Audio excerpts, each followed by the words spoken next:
What up, M&R family? It's your Magg. It's Rosh. But look, man, back with another reaction video. But look, man, thanks for tuning in with us on this reaction video. But if y'all new to our channel, Magg, let them know how they can be a part of the M&R family. Go ahead and hit that subscribe button. Don't forget to like this video. And if you guys want to stay tuned and drop videos, turn on the notification bell. Today we got our women who work for Trump being treated unfairly. But look, man, any other videos y'all want to see us react to on the channel, just drop them things down in the comments. But look, man, don't forget, hit the like button, subscribe to the channel. Let's get to this video. Let's get to it.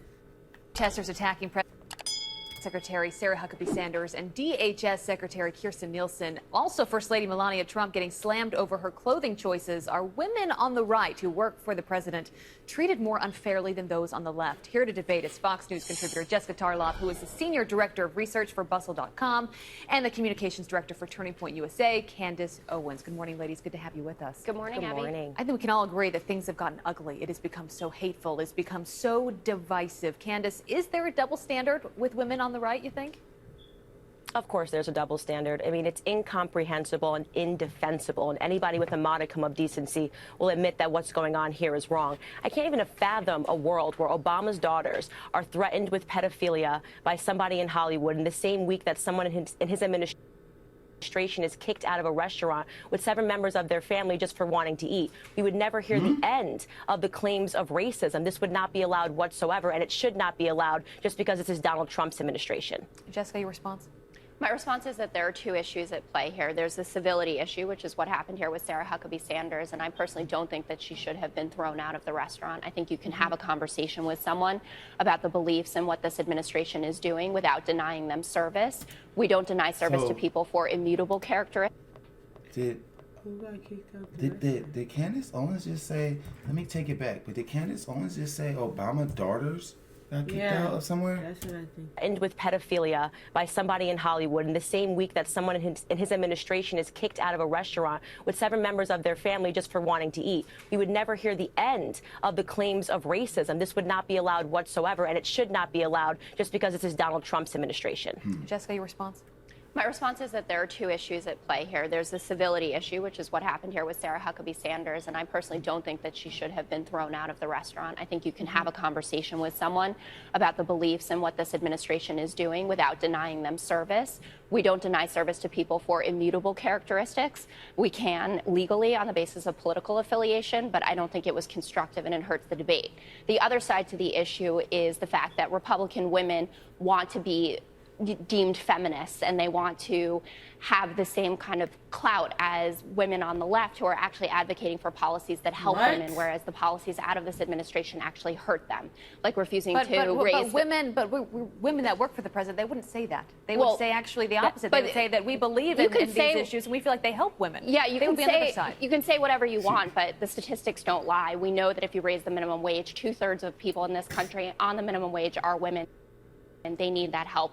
We know that there is assault on women's health care rights from this administration, things like that. Jess, please, I hate this selective feminism that we hear on the left all the time, okay? Well, don't make this a feminism issue because it's not a feminism issue. But it is, when you're going out and attacking women, you're not, I'm not done, okay? When you're going out and attacking women, you are not a feminist. This is not defensible whatsoever. And you sit here and you say this because you care about mothers. The basis of this is that people are upset that illegal immigrants are being separated from their mothers. Why don't you refocus some of that energy to the Black community? They've been having their families separated. In fact, it's subsidized in the Black community. You appreciate single motherhood. You are giving more money to families for fatherless absence. So all of this selective fake outrage when you guys do not have the same defenses for the Black community is really lost on me, and it's time's up on this altogether. I think the Black community has had enough of you guys being selectively outraged for parents of illegal immigrants, but not for the parents of the Black community who have been separated from their family for about 6 decades. All right, and ladies, I just want to point out, I just want to point out, let's keep this civil.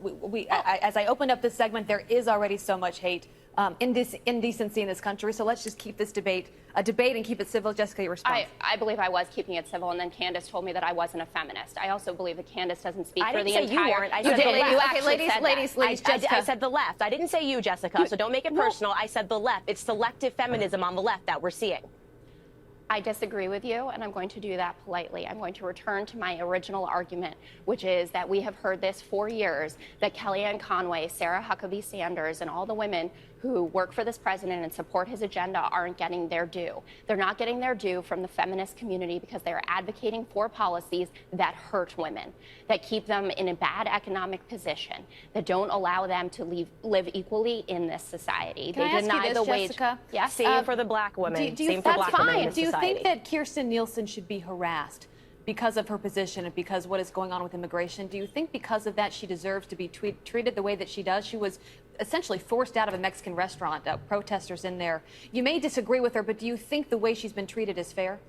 I think that what Kirstjen Nielsen did in initially coming out and lying about what this president's policy did, then having to backtrack on it, puts her in a very tenuous position. That wasn't my question, though. I think that people should have civil conversations about it and certainly have every right as a public official to come up to her table and to call her out on her lies. You're trying to say, did she deserve to be kicked out? No, she's not answering. She's like going around it, right? Around it. That wasn't my question, though. I think that people should have civil conversations about it and certainly have every right as a public official to come up to her table and to call her out on her lies and this administration's lies. If she wants to leave because of it, that's on her. But she should be open to that dialogue with the American public who is dissatisfied. Candace, very quickly, this is a very slippery slope. The left should stop this because then you're basically saying that in the future this is going to be allowed in administrations that you do support. And as I said, the selective outrage for illegal families, when this has been going on in the black community, no one talks about the fathers that are separated, the fathers that are behind bars, the fathers that are buried on the south side of Chicago and in Baltimore. So again, this is completely, to me, seems like fake outrage, and I don't support it whatsoever. Candace, that's why President Obama had his father's program. We do talk about it. Administration that sanctioned those programs. Candace and Jessica, we will leave the debate right there. Thanks, Abby. Have a good Sunday, both of you. Thank you. This is going off. She was. She's Candace be going off. playing. She be going off. Candace, she don't support it. She don't support that. She speak them real facts. Yeah, this was a good video right here. This was a good video. Hey, but look, man, let us know what y'all think. Let us know how y'all feel about this up in the comments. But look, man, don't forget, hit the like button, subscribe to the channel. But if there are any other videos y'all want to see us react to, drop them things down in the comments also. But look, man, we catch y'all on the next video.